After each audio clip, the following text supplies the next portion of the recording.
That's right. We're on live. We're going to get this thing done one way or another. What's up to y'all?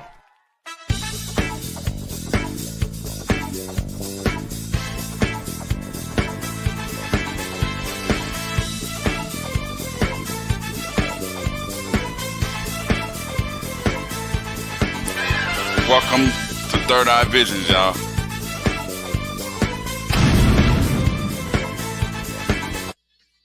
What's up, y'all?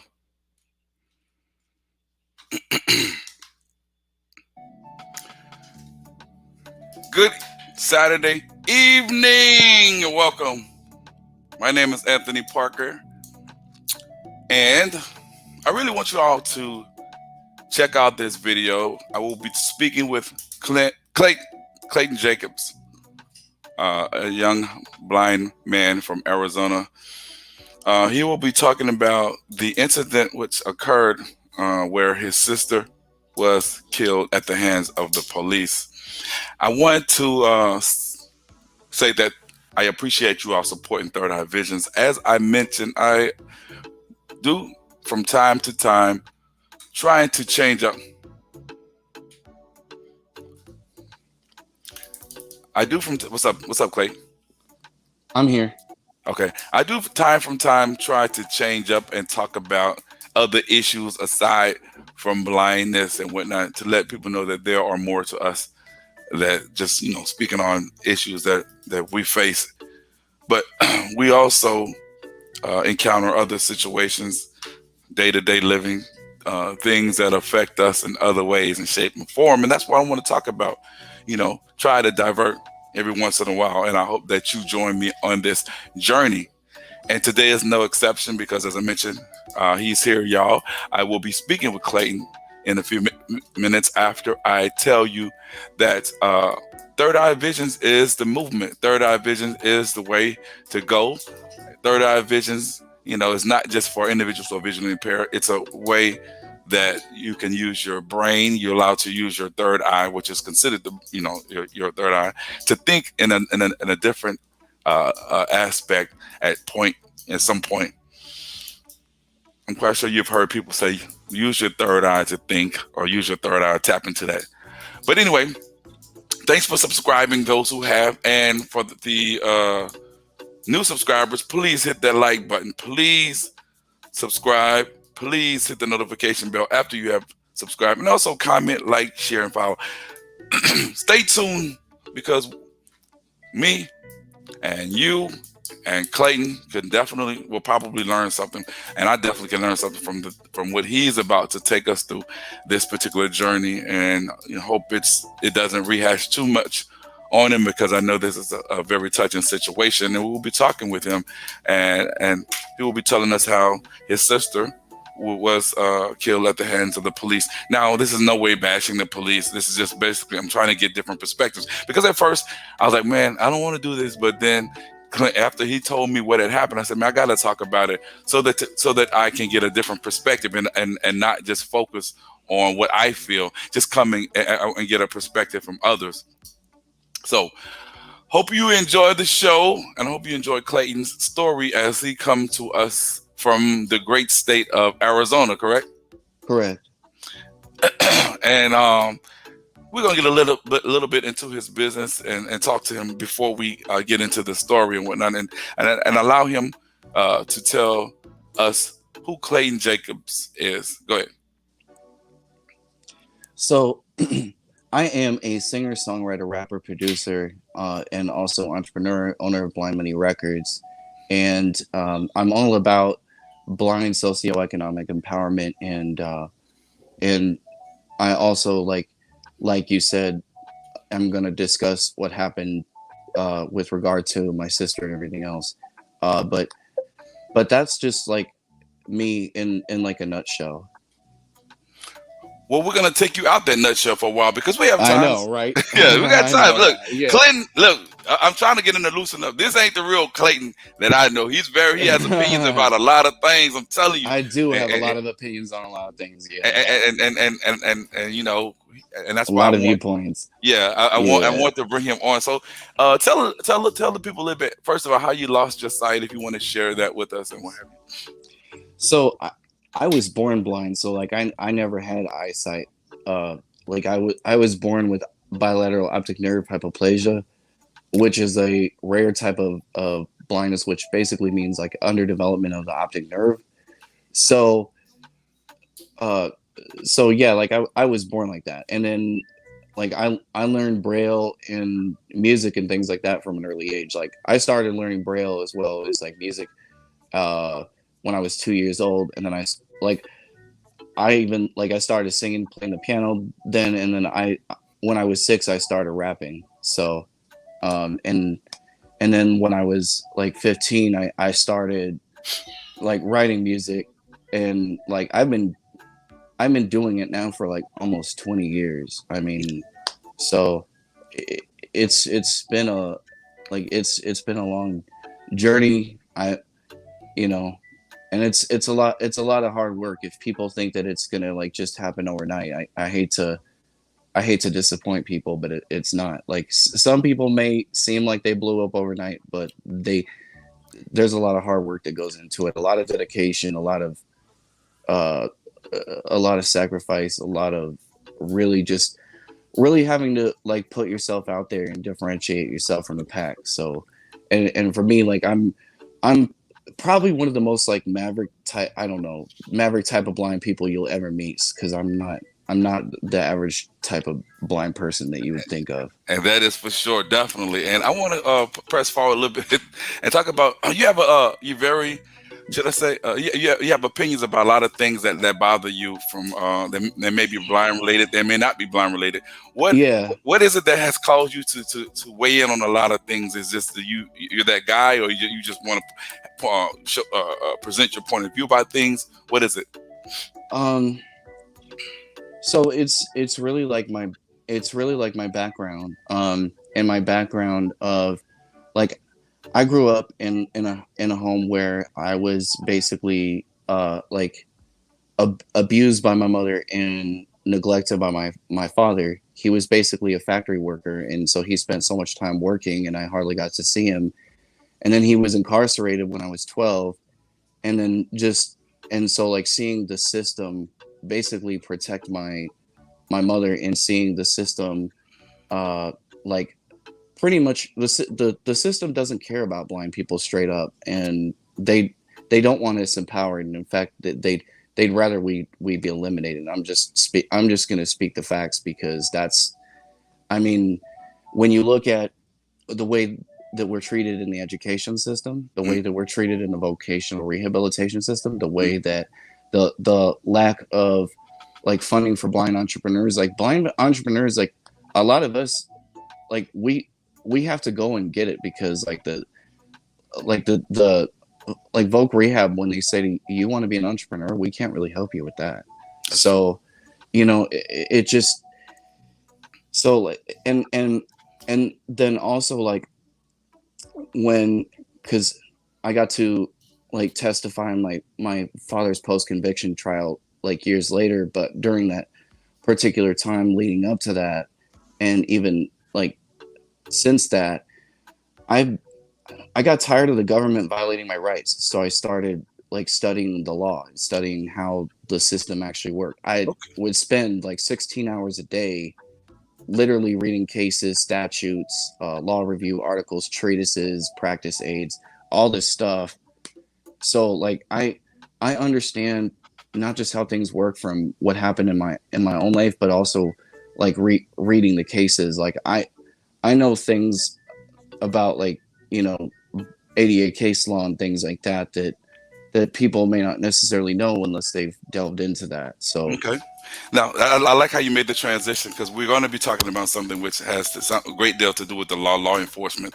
And yeah, for those who just joining us, we haven't spoken on the issue yet. I was just giving him a little background, so you haven't missed anything from my man Clayton Jacobs. Now, let's see how Clayton wanted to come on and talk about a situation which occurred with his sister. So I'm glad to have you on here. Now, briefly, because I'm gonna play a video during the course of the interview. Just give us a little background as to your relationship with your sister, and just build it up to that moment, and then we'll play the video and we'll talk exactly what happened. So talk about your relationship, how she was, or things of that nature. So my sister Danielle Jacobs was basically considered a YouTube star. She was a service dog trainer. She was like always into animals. Like she wanted to be a veterinary surgeon, in fact, and like she was on her way to pursuing those things, and she was like actively training service dogs, going to different service dog events and things like that. She was someone that had that's not, now they know it as like autism spectrum, but but they called it like Asperger's syndrome back then. So that was what she had, because I had two siblings also, I have a brother who's younger than me, and then my sister who is the youngest, and those are my full siblings. I have some half siblings on my dad's side, but I didn't grow up with them, and I didn't actually know about them until I was an adult. So my and my brother also has like autism and like other different things. So but I'm not really here to necessarily tell his story, because it's not mine to tell. That would be his. But right. I just want to basically say that like it was like a difficult dynamic growing up, because here I was blind, and then my siblings were autistic, plus I was like constantly moving around. I went to probably like 10 or 11 different schools by the time I graduated. So I was the new kid a lot. So, sometimes it was good and sometimes it wasn't. So. Okay. Jordan Madden, and I'll be stopping you periodically to ask questions. Wants to know if I think he's asked wants to know if you have a YouTube channel. You have a YouTube channel? Yeah. Tell us on right quick. It's under Esoteric Quality, but the quickest way you can get to it is go to my Instagram. My Instagram is _Clayton's Music, and the link is in my bio. So the quickest way you can get to that is go through my Instagram. Okay. And what's up to my girl Susan Day on here? If I haven't heard from her in a long while. So this was your baby sister that had this unfortunate encounter with law enforcement? That's correct. Now, briefly, because I'm gonna get to the video. Tell what's your opinion? What was your opinion prior to the policemen, law enforcement, and what have you? What was your opinion about it? I'm quite sure you had an opinion about how they treated individuals. Yeah. Well, see, I had, in order to kind of relay that, I kind of have to segue a little bit backwards, because I witnessed my dad get arrested numerous times when I was a kid, like leading up to when he was incarcerated. Like when I was 12, he got arrested a number of times while I was on visitations with him. So I witnessed that. I also witnessed my brother get brutally beaten by the police, and this was because I was originally born in Iowa City, Iowa, and actually at the time that he was assaulted by the police, we were living in Iowa City at the time, and my dad had just basically gone to jail by that point. So and then I witnessed him basically get locked up left and right. He went to juvie. He also was in mental institutions and things like that.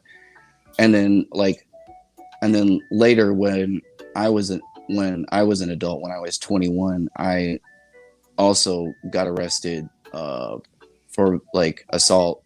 So I was so I had to go through and do some sentencing things. It was a misdemeanor, but I basically I know how that goes from also having to deal with the system myself. Okay. Now, Clayton, off the record, on the record, and this is and for individuals who are totally blind, and I'm quite sure you don't mind telling what is your race? So people who are totally blind will, and it may have some bearing, it may not, but we'll see as time goes on. What's your race? I'm actually a combination of races. So I'm white, but I'm also black and Native American. But yeah, a lot of people looking at me wouldn't be able to tell because of my complexion. But yeah, my great grandmother on my mom's side was black, and my great grandparents on my dad's side they were Cherokee. So you identify as I identify as kind of like I don't really put a label on it, but I definitely identify a lot with like black empowerment and civil rights and things like that. So okay. So with that being said, moving on from that, with that being said, the encounters that you've had with law enforcement, have they, as far as the percentage wise, have they been mostly what positive, negative as a percentage? What would you rate it? What would you put on it? Like 80% of the time they've been negative, positive. What I'm saying, like that. I would say like 90 to 95% negative, maybe 5% if that positive. Yeah. And why has that been for you? Why has the negative, has there been a negative connotation of cops? That you have toward them? Because I witnessed the police and the system basically destroy my family. From the time I was a kid. And so like and plus the way that they treat blind folks and blind folks who are in the system. Yeah, I don't trust the government. I have a lot of issues with the way that black people are treated by police, the way that blind/disabled people are treated by police. I've often kind of said this like recently that the police are basically like the government's Gestapo. It's like the government's the mob squad, and the Gestapo is enforcing basically the mob, what the mob wants, mob rule. So okay, great interpretation. I respect you on that as far as concerned. So this is what we're gonna do. We're gonna jump into the video as we transition from that. And talk and let the video play, video, audio. I think it's video, and we will be coming back on the other side of this video and allow him to, just go more into the details as to what transpired that day and how he feels afterwards. So here's the actual video of his sister, and what's her name again? Danielle Jacobs. Danielle Jacobs was killed by the cops on that day. February 4th, 2016. I always parked in the same place. Linda Dede has been here dozens of times, but this is the first time since her friend was killed. Well, this is where I went in. Linda was here the day two Mesa police officers shot Danielle Jacobs. In fact, Linda called them. I just thought their arrival was her safety. Linda says she told police her friend was suicidal and had a history of mental illness. She had a lot of ups and downs. Lot of downs. Even after officers arrived, it was Linda, not police, who went inside the home first. She found her friend in a bedroom, armed with a knife. Had I known that they would not take care of her, I would have stayed there. I would have fought them to stay there. After 1, maybe 2 minutes, police got Linda out. The two officers remained at the front door. Minutes later, police say Danielle came at them. She lunged, extending the knife. The house small. It's probably less than 15 feet from the bedroom to the front door. But at that point, they felt threatened. They felt their lives were threatened. Linda was in the front yard when she heard the shots. It all happened so fast. They made a big mistake. We wanted to know two things. Why let Linda in the home, and why did officers remain so close they were forced to shoot? No one would speak on camera, but a detective told us Linda went in to secure Danielle's service dog, and at the time, no one knew about a weapon. As for staying at the front door, it was to keep eyes on a person they now knew had a knife. Okay. I want to say I'm sorry to hear that happen, but go into more details as to what you know of what transpired that day, and how long did this happen? How many years ago, or months, or whatever? So go ahead. So Danielle was killed on February 4th, 2016. I actually didn't find out about it till the next day because I wasn't living in Arizona at the time. I was living in Iowa at the time, and like I ended up finding out because my uncle was like reached out to who's now my ex-wife, but reached out to her and said, you know, Clayton needs to give us a call. And so then when I reached out to him, that's when I found out that she was killed. And I mean, it was just crazy because I had just started a business, like a freelance writing business. At the time, it was called Clayton Jacobs Media LLC. So I had just started that business, and then like literally, I had to figure out, okay, how am I going to fly out and everything else to attend the funeral, because like I couldn't get help from my mom's side of the family, and then my dad's side, I was able to at least get some like help to be able to fly out. But yeah, it really just like threw me for a loop because I expected that to happen to my brother, but I didn't expect that to happen to my sister, because that was really a shock to me. And then like I was basically told that she had tried to come at the police with a knife, and that's when they shot her, and both officers had emptied their clips into her, and she was and but the interesting thing is, it's like, well, where was the knife? Because there was no knife apparently that was recovered from the scene, so I'd like to know where this knife was at. But they also knew that she had been previously suicidal in the past, so it really was hard, because I had to I didn't just like sing at her funeral, which I also had to bury my sister. And so the memory of that, of having to actually put her in the ground, like still haunts me to this day. I bet it does. Like, and like the fact that, and the sad thing to actually know that she's gone. So, and she would have turned 30 this year, like on April 16th, she would have turned 30. So I'm sorry to hear. April 1691 was when she died. February 4th, 2000, or when she was born, February 4th, 2016 was when she passed. Wow.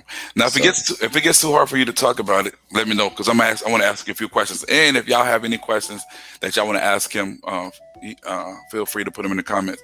But how soon or how early before this happened had you spoken with your sister? Or when was the last time you had spoken with her? Put it like that. Yeah, that was another thing, because it had been some time, because I think it was like 2015 when we last spoke, and the reason it had been so long was because like my sister and I had a falling out, and unfortunately it was really kind of petty. I'll just be honest, or I'll just say that, but I look back at that, and like that was the last time I had spoken to her, and like it was sad because her and I didn't get to make up before she passed, like so it was really kind of sad, because we had I was closer to her than I was with my brother, but we had a somewhat like rocky relationship, but it still didn't take away from the fact that like I love my sister. So now we can all speculate and play armchair quarterback and when incidents occur, and replay things in our mind in terms of like me, because I have a question, like considering what the people were saying on the news in terms of how small the house was, and it's also has been an issue as we talk about issues with the police today in terms of why they had chosen to use this sort of force as opposed to using a taser or what have you. Does that cross your mind as well? You know, in terms of with her history that you have stated earlier, her being like suicidal and things of that nature. Does that bother you to wonder why as well they didn't use any other force? Go ahead. It does, but I also want to say, like, I witnessed my brother get tased. So like tasing, well, like tasing can actually be lethal if the officer holds the taser down long enough. But it is still like, I would not want my worst enemy to get tased. Like it but they could have found another productive way to disarm if there was really a knife. But they could have found another productive and less harmful way to handle the situation, and they could have de-escalated the situation and helped Danielle to have a better perspective. Maybe I don't know, because I wasn't there when it happened, so I can't. But what I can say is just that they could have done something different than what they did, and unfortunately, the Mesa Police, the Phoenix Police, and police all around this country, and certainly police around the world have this idea that they just need to shoot people, and especially people who, I mean, it's one, like, I can understand if someone is coming at the police officer with a gun, like, right, because it's equal. But a knife to a gunfight is not lethal. It's not equal when the you force when doesn't you, match. The force yeah, doesn't the match force up. doesn't match up with the And So- I wholeheartedly understand you, and I want to definitely get your opinion about this. But it also brings me to the questions of such things as, why, and like the newscaster had asked, why did the police allow the individual, her name Miss Linda, to go in Yeah. first? Just maybe a different procedure. I don't for really understand that one either. and not saying that it would have made a difference, would have not made a difference. I don't know, but certain procedures are kind of, and I have a criminal justice degree, but certain procedures, kind of that, at least that kind of baffled me in reference to that happening and whatnot. And so as we segue, what are your feelings now that this happened? I mean, I know it's more personal, should be more personal. Do you have any ill feelings toward the policemen with the emergence of so many killings over the past years? Do you have like a distaste or anything? What's your opinion?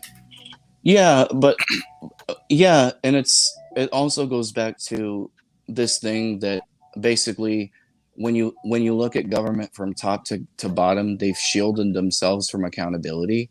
So the police have done it, but this goes like all the way up to the top, and so I can't just say that it's the police. The police are as I referred to them, the Gestapo arm, but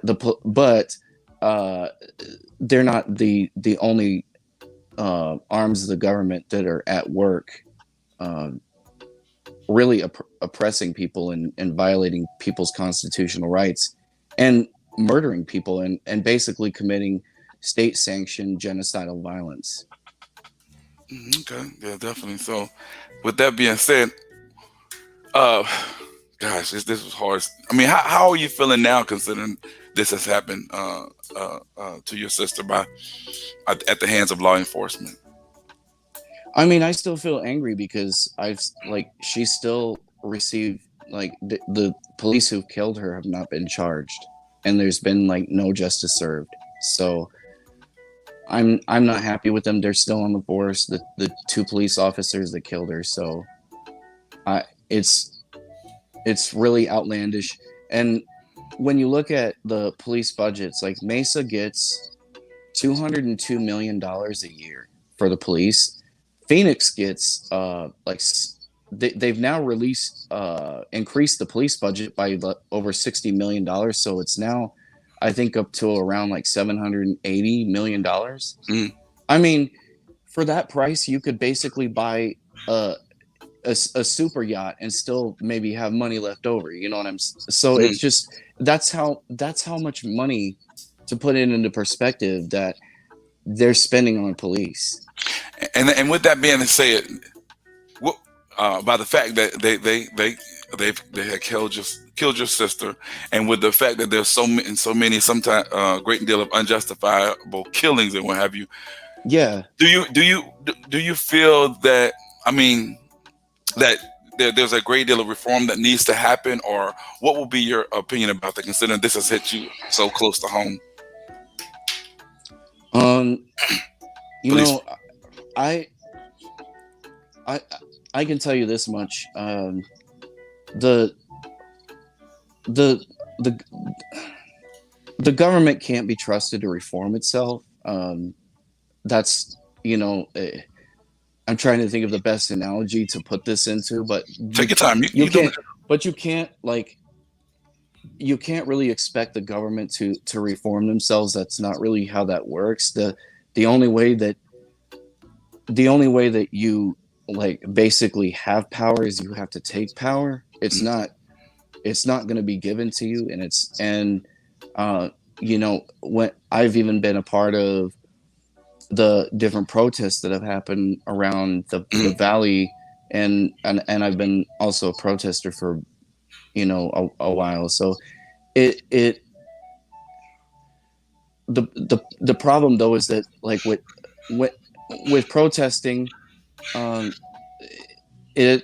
it's helpful, but you have to, in order to address systemic issues, you have to have a systemic response to address those systemic issues. Quoting one of my favorites, Dr. Boyce Watkins, he talked about this on his video of police shootings and things. You have to have a systemic response. And so what the issue I see is, I see a whole lot of protesting, but I don't see a whole lot of systemic response. And we're not going to be able to take our power back from the mob squad without serious systemic responses to this. That's a great point. That's a great point. So, in a nutshell, you don't hate the police, right? I mean, it's just that you think that there's a great deal of reform that needs to happen. Am I safe to say that, or you have some distaste for law enforcement because they killed your sister? Because we won't keep it on that level.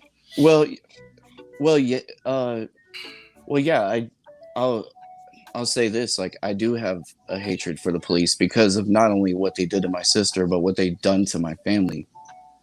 And even with what happened to me in my situation, because when a blind person gets caught up in the criminal justice system,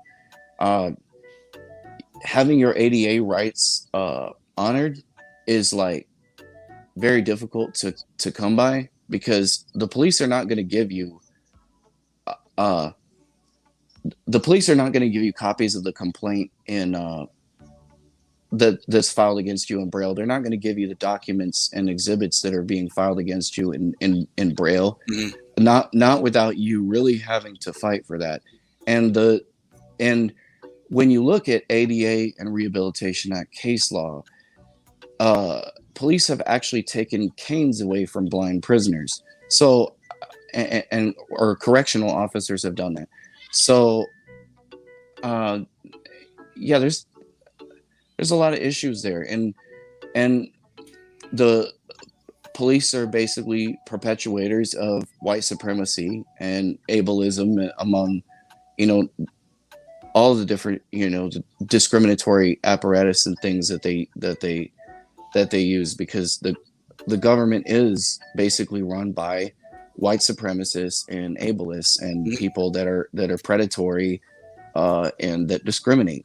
Now, And now I do yeah, respect your opinion as far as that's concerned, because it's not here.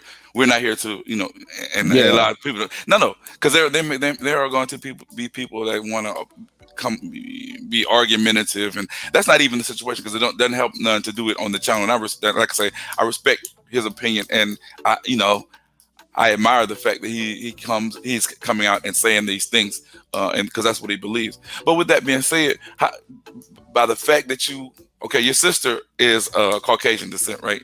She's yeah, okay. Well, okay. So the fact that there's so many black killings that happens, and then there are which is also outrageous. right, but there are also white killings of white people that occur too. That Do is you correct. do you still? It doesn't balance out though, but do what's your Right. opinion as far as that's concerned? I mean, because this does show that, hey, they are killing not only black people, but they're killing people of other races as well. But the overwhelming majority is of people who are brown and black. That's correct. What do you have to say in reference to that matter?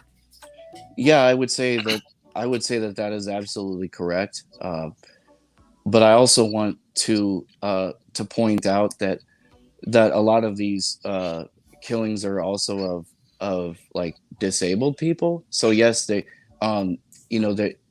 are black people who've been killed by the police, but they're also black and disabled, right? Mhm. So and the same goes across the board. Um, so I think we have to deal with both things, because we can't have a white supremacist government, and we also can't have a government that is discriminatory against disabled people. And uh, those things have to be challenged, and we have to push these people back. Otherwise, if we just keep allowing this, and this is what my concern is, because the media loves police shootings to Yep, instill fear. that is They so true. don't the, but they always don't promote any solutions, because it gives them ratings. They say if it bleeds, it leads. So I think that if we don't seriously get down to business about seriously addressing these things, um, more than just Ben Crump, Merritt, and others, and Al Sharpton and them coming in and giving settlement money to the families, which we that needs to happen, but the officers need to be held accountable. And even with the Derek Chauvin case, with regard to George Floyd, my concern now is when they said it was going to take 8 weeks to sentence Derek Chauvin. That to me says that they're trying to look for any type of legal way that they can to either minimize the sentence or even like make him walk with probation.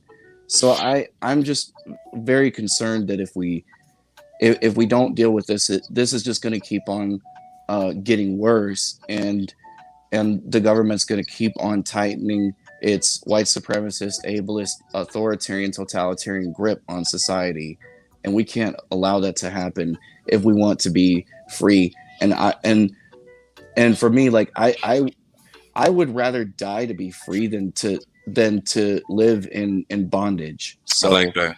I I'm like not that. about I'm not about to cave to these people. I like that. Now, and that's why I'm glad I was able to get you a chance to come on here.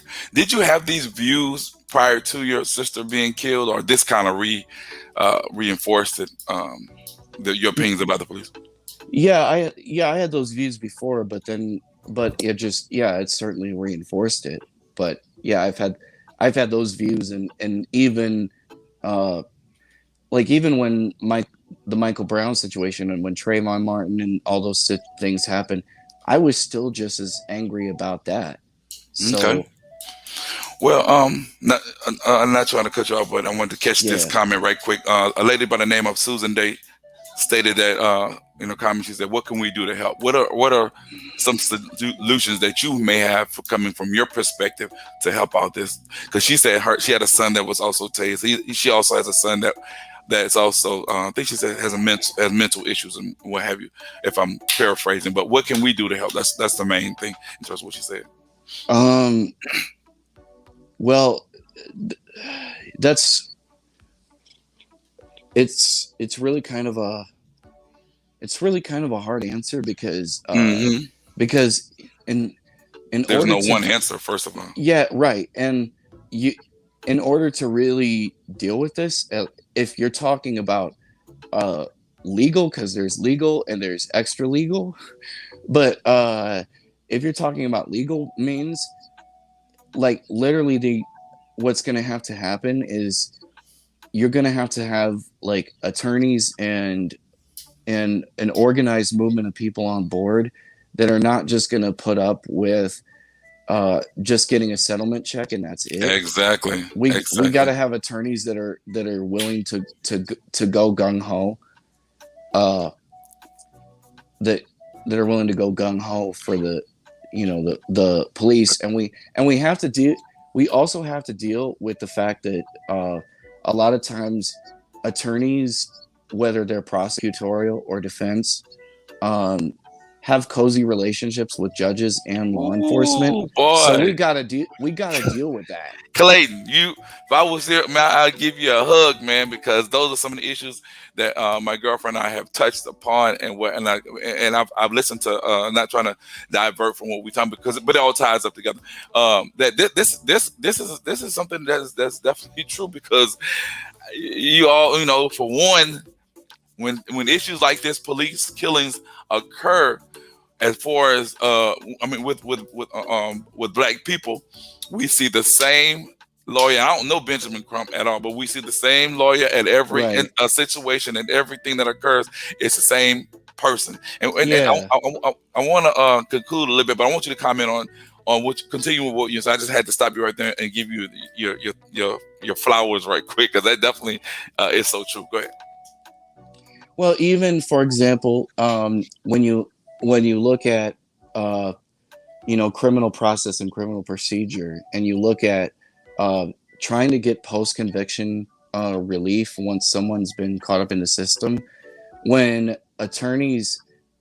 someone tries to claim like ineffective assistance of counsel because of unconstitutional representation and prosecutorial abuses and Brady violations and things like that, it's like, watch when that same attorney that was willing to defend you is now going to come out against you in court, and any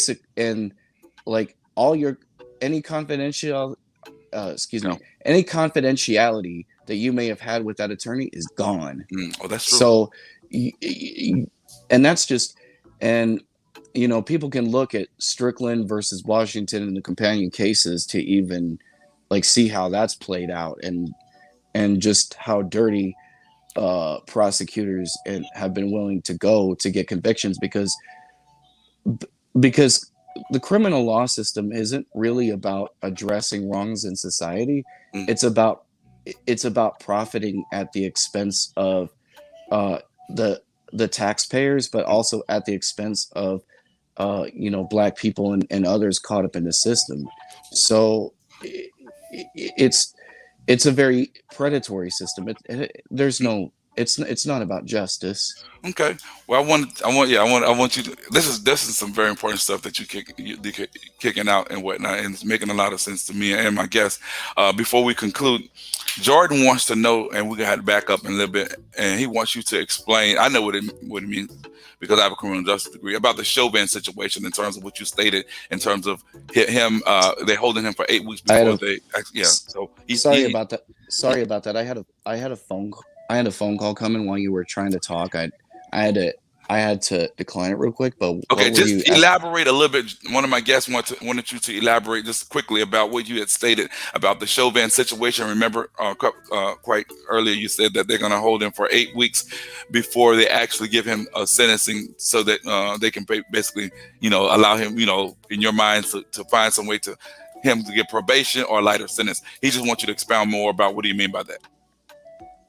Because normally when you get sentenced in the the criminal arena, once you've been convicted, that sentence, depending on what the well, if you if you plead guilty, they're going to sentence you that day, generally speaking.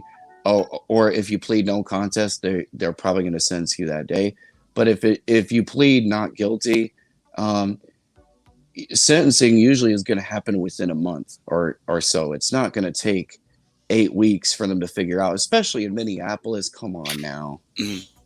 I mean, like out here in Arizona, I could maybe see there being some type of delay, and that's a very skeptical maybe, because like there's out here in Arizona, in the Phoenix area, we have a lot of court cases that happen. So like, whereas Minneapolis, they don't have court cases like that. So yeah, I'm very skeptical about that. And like I said, because I mean, look at what happened with Amber Geiger. I mean, that's just one case where I think she only got like 10 years, and she'll be lucky if she does 5. And the criminal justice system is something else, man.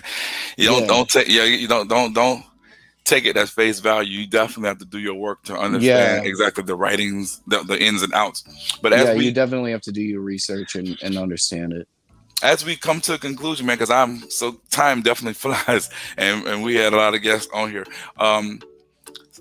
I'm speaking with Clayton Jacobs, whose sister was killed at the hands of the police. And let's sum it up. I mean, in terms of how you feel, in terms of the direction, in terms of some changes that may occur that you may feel fit is to say, okay, they are trying to do something about policemen because there's so many unjustified killings. What is your opinion as we come to a conclusion about what would you like to see happen? Well, so I'll say this.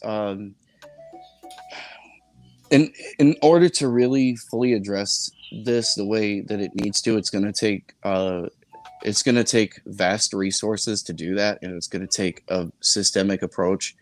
And that's also why I'm big on economic empowerment, because major corporations fund the police, they fund the prison industrial complex.